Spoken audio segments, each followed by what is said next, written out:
দেখুন, দুঃখের মূল কারণ হলো পরিশ্রম না করা।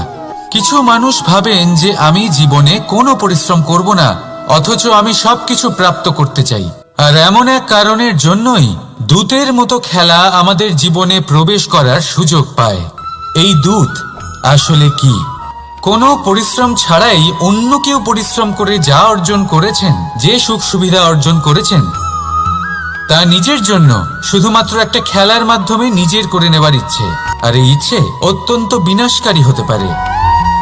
এই ইচ্ছে যদি আপনার বিবেক, আপনার মন, আপনার চেতনা, আপনার ভাবনা প্রবাহিত করে ফেলে, তারপরে আপনি চেষ্টা করতে শুরু করে দেবেন, আর সেইখান থেকেই আপনার পতন শুরু হবে। এই চেষ্টা করবেন যে অন্য কারোর জীবনের সমস্ত ধন, তার সমস্ত জীবন সম্পূর্ণভাবে নিজের করে নেওয়ার।